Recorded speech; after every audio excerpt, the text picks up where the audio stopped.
안녕하세요. 17년째 랩터스 팬 외길 인생의 로이스터입니다. 이번 시간에는 이제 샬럿의 선전이라는 제목으로 마이클 조던의 최근 이제 굉장히 좋았던 무브들에 대해서 집중을 해보려고 하고 랩터스 소식으로 경기 리뷰와 다음 경기 프리뷰들을 해보려고 합니다.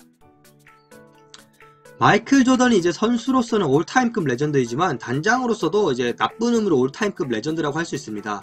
선수를 뽑는 운이 정말 지나치게 나빴는데요. 이제 단적인 예를 들자면 이제 뭐 2001년에 콰미 브라운을 2픽으로 뽑았던 것이라던가 에던 모리슨을 3픽으로 뽑았던 2006년, 그리고 앤서니 데이비스 다음 픽으로 마이클 키드, 길크리스트를 뽑았던 2012년이 대표적인데요.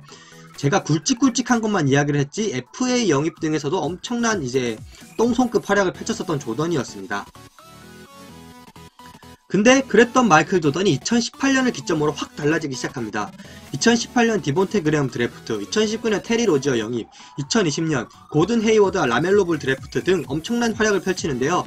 이것들에 대해서 이제 조금씩 살펴보고자 합니다. 첫 번째로 소개해드릴 조던의 굿무브는 디본테 그레엄 드래프트입니다. 2018년 32픽으로 애틀랜타가 뽑은 신인인데요. 디본테가 탐이 났던 조던은 2라운드 픽을 2개를 주면서 디본테의 권리를 획득합니다. 따라서 이제 샬럿 소속이 된 디본테는 2018년 데뷔 시즌을 치르고 2019년을 기점으로 기량이 급성장하면서 현재 샬럿 농구의 주축이 되고 있습니다.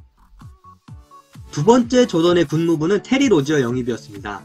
2019년 이제 FA가 된 샬럿의 프랜차이즈 스타 켐바 워커 이야기가 꼭 설명이 필요한데요. 켐바 워커가 당시 이제 NBA 서드팀에도 들고 샬럿이 뽑은 프랜차이즈 스타였기 때문에 굉장히 인기와 실력을 겸비한 스타였는데요. 이런 스타와의 재계약을 거부했습니다. 당시 이제 뒷이야기하면 슈퍼맥스는커녕 일반 맥스도 줄 생각이 없었다고 합니다. 하지만 이런 귀한 스타를 뭔가 자산이라도 받고 팔고 싶었던 조던은 보스턴과의 사인앤트레이드로 테리 로지어를 영입하고 켐바 워커를 내주는 트레이드를 하게 됩니다. 당시 슈퍼스타는커녕 이제 백업 선수에 불과했던 테리 로지어를 영입하기 위해 켐바 워커라는 프랜차이즈 스타를 내줬다면서 샬럿 팬들은 이제 조던에게 엄청난 비난을 퍼부었는데요. 조던 매직이 펼쳐지기 시작합니다. 본격적인 두 선수의 스탯 비교입니다. 이제 트레이드 이전에는 테리 로지어는 평균 9점, 그리고 켐바 워커는 25.6점. 굉장한 슈퍼스타였던 켐바 워커였습니다.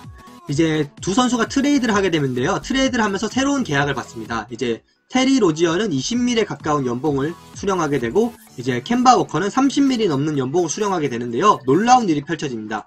테리 로지어가 활약을 하면서 이제 평균 득점이 딱 정확히 2배 이렇게 상승을 하게 되고요. 켐바 워커는 뭐 강팀으로 이적을 한 것도 있고 새로운 팀에 적응을 하면서 조금 평균 득점이 낮아졌습니다.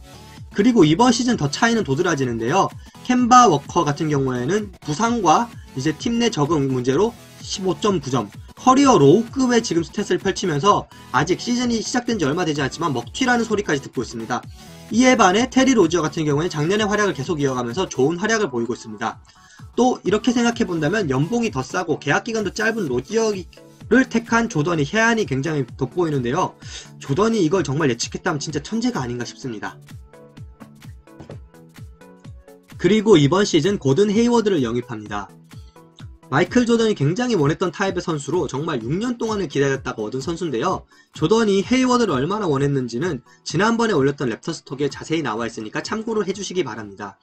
현재 고든 헤이워드 같은 경우에는 자신이 1회 올스타에 뽑혔던 2016-2017 시즌보다도 조금 더 좋은 활약을 보여주는 등 최고 전성기의 모습을 보여주고 있습니다. 어찌 보면 이제 6년간 자신을 기다려준 마이클 조던에 대한 보답 같은 느낌은 아닌가 싶네요. 그리고 마지막 라멜로 볼입니다. 2020년 3픽으로 드래프트 되었는데요.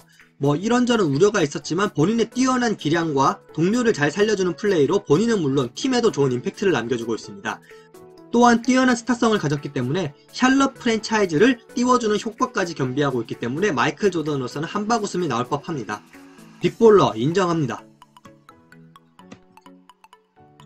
랩터스 경기 리뷰입니다. 멤피스 그리즐리스를 상대로 128대 113으로 승리를 거뒀습니다. 요나스 발렌슈나스는 27득점 20리바운드를 기록하면서 랩터스 골밑을 말 그대로 폭격을 했습니다. 자 모란트는 18득점 9어시스트라는 좋은 활약을 펼쳤지만 야투율이 40%가 되지 않는 것은 아쉬웠습니다.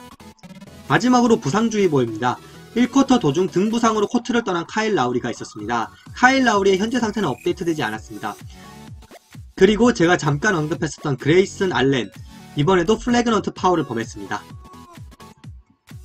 좋았던 부분들을 리뷰해보도록 하겠습니다. 첫 번째로는 시야카미 컴백입니다. 32득점을 거둔 득점도 좋았지만 경기 중간에 이제 본인이 이번 시즌 부진했던 3점슛을 3개 연속으로 성공시키는 부분이 특히 감명 깊었고, 이번 경기의 활약으로 평균 득점도 20점대로 다시 돌아왔습니다. 그리고 노먼 파웰이 활약이 돋보였습니다. 이번 경기에도 29득점을 거뒀는데요.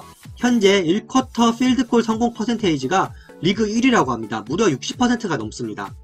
그리고 랩터스가 50%가 넘는 3점슛을 보여준 것도 정말 좋은 소식이었습니다. 공교롭게도 닉 널스 감독이 퇴장을 당하고 43대 19런을 이끌면서 대승을 거둘 수 있었는데요. 다음에도 한 번쯤 퇴장을 당해주시는 것도 어떨지 싶습니다. 다음 경기 프리뷰입니다. 백투백 경기이므로 두 경기를 한꺼번에 묶어서 프리뷰를 해보도록 하겠습니다.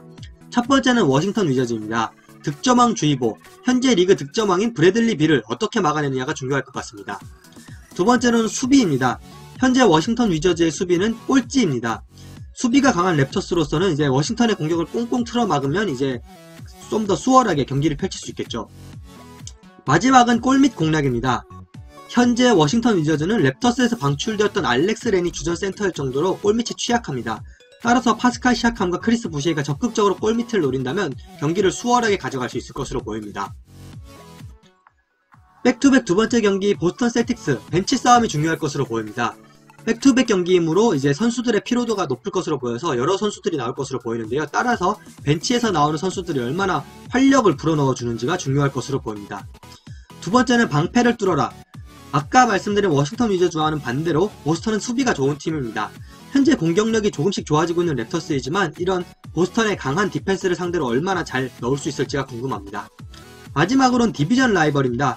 이미 보스턴에게 1패를 거둔 바 있는 랩터스는 이제 두 번째 경기를 보스턴 셀틱스와 치르게 되는데 같은 디비전이기 때문에 1승과 1패의 가치가 좀 더 다른 경기와도 비교했을 때 좀 더 크다고 할 수 있겠습니다. 꼭 승리를 거두기 바랍니다.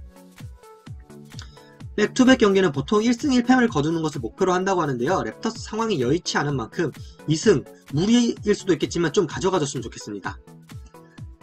이번 시간 제가 준비한 자료는 여기까지고요. 좋아요와 구독은 언제나 환영입니다. 또한 궁금하신 점이 있다면 댓글로 남겨주시면 제가 빠르게 답변을 드릴 수 있도록 하겠습니다. 감사합니다.